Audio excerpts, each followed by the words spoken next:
and welcome to the channel, folks. In this episode we're going to be talking about some of the technical information I use, some of my most commonly used tools, and just the gear and stuff that I use on a daily basis. Shout out to Ricky Sweeten who asked for this video. Hope you enjoy. I use Autodata, which is online. I think it cost me about £90 a month, something like that. Very good information. It gives me access to wiring diagrams, component locations, fuse layouts, things like that. We just picked this, and so now that Audi A6 we did the heater blower on. So there are fuse locations. It'll show me what they are. Technical information. So then we've got repair times, known fixes and bulletins. So if let's say we want known fixes and bulletins, we go on to that. It's telling me that it's fitted with height adjustable suspension and to be aware of that. And then these are all the known fixes that are available. So whenever I'm looking at a car for the first time, the first thing I do is just click down the known fixes and just see if there's anything there that could possibly help me that's related to the fault I've got. So example, if we click on that one there that says reduced engine performance,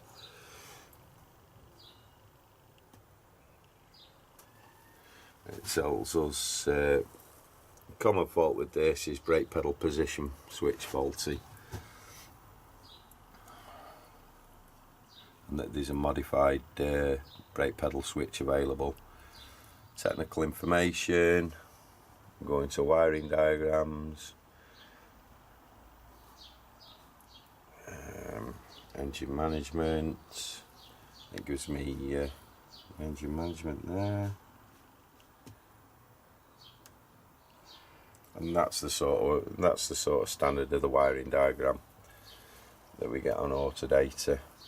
Value for money, it's always my go-to program, to be honest, for day-to-day wiring diagrams, fuse locations, common faults, that sort of stuff.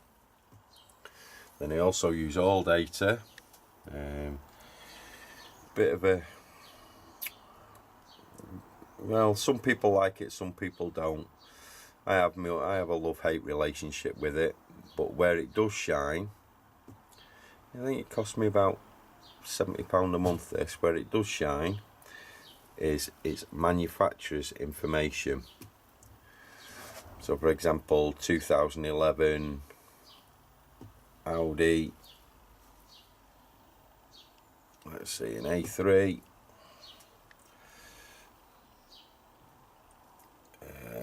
CAYC letter 1.6 TDI,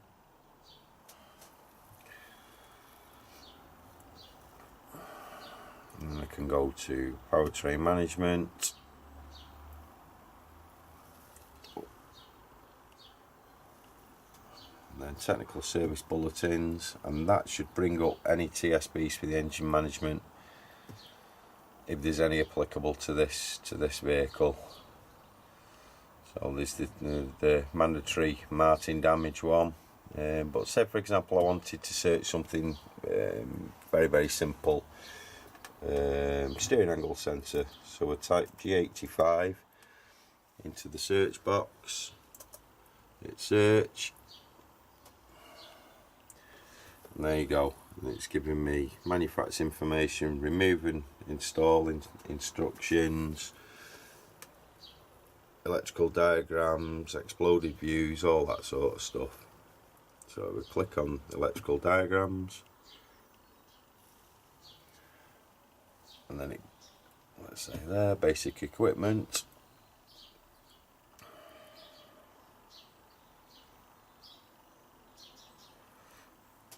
and there we have it. We have the manufacturer's wiring diagram for that circuit. Absolutely invaluable when you're not sure of the system that you're working on. You're not sure whether the technical information that you're using off another source is reliable or not. We've got the manufacturer's information there. And one of the really good things about ALLDATA is if we go onto Info Center, my requests, basically if I have a vehicle and I want a VIN specific information for it, or something like that, for example, requested information on a Citroen Relay, I can type the VIN in, put what concern I've got, what systems I'm interested in, and they'll send me all the information I need, like this one, electronic injection, all that sort of stuff, and then they basically PDF it and send it to me. So I've got genuine manufacturer's information, which most garages don't have. It's only really the specialists that bother with that. And on top of that, I've also got various subscriptions, like that's the Irwin.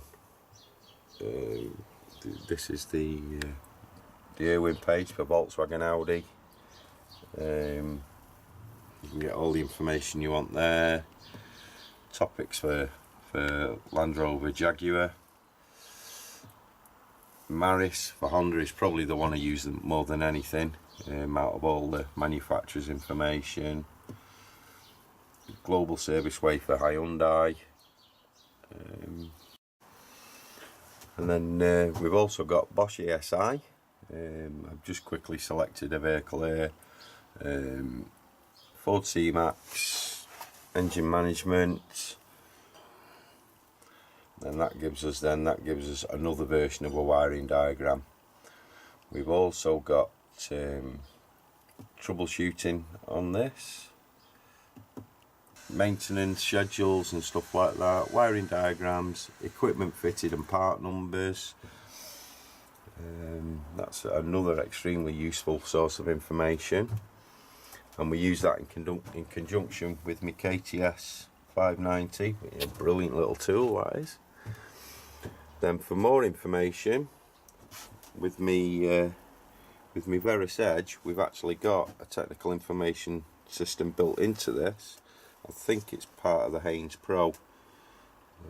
I'm not sure. It's either Haynes Pro or Heller, and this uses the Visa system. So engine management, ABS, that sort of stuff. And then we've also got TSBs and all that. So yeah, all in all, information-wise, we're pretty well catered for. And tool-wise, I've got the KTS 590 that I've just said. We've got the Veris Edge, which is a really competent scan tool, scope, multimeter, information system. I also, on this, I use it as a tablet as well, so we'll just minimise that. On this, I've also got VCDS loaded onto that, so I can use my tablet for VCDS instead of lugging a laptop around. I can use my scope on it as well. I've got the PicoScope software sat on that. Then we've also got the another generic tool. We've got the Autel, the MaxiSys. It's just busy doing the latest updates. We've got genuine registered VCDS, and that's about it really for generic tools. We've got an old Delphi that's timed out, but I've got a very good network of very good friends who are all specialists like me, so I've pretty much got access to any dealer level equipment that I need, whether that be Tech 2 or MDI for Vauxhalls, Citroen Lexia, Renault Clip, BMW, the BMW tool, Otis for Volkswagen. So I can pretty much get my hands on anything I need. And one of my favourite tools out of them all is my trusty Pico. #PicoFlu. One of the brilliant things about Pico, you've heard a million people saying a million good things about this, but one of the best things is the Picoscope waveform library. Basically, if you're a registered user and you've got a scope, you've got access to thousands and thousands of known good waveforms that actual Pico users upload. So for example, I just put a quick search in here, Ford Kuga diesel, and it came up with two waveforms for it, one being a 2008 Ford Kuga cam and crank known good. So all I need to do now to load that is to simply click on open waveform, and we should have, there it is. Right, so there we go, we've now got a known good cam and crank for a Ford Kuga. No need to strip the belt down or anything like that. We've got a known good cam and crank waveform, and like I say, that is all provided and uploaded by Pico users. An excellent resource that is. So I hope you enjoyed that brief insight into the tools and equipment I use. Any questions or anything like that, pop them down in the comments. And like I say before, please subscribe, share, spread the love. Follow me on Twitter at PicoFlu, Facebook at Simply Diagnostics Northwich. Give us a like and share. Let's get the name spread out there, and let's dispel some of these myths from the dark world of diagnostics. Thanks for watching.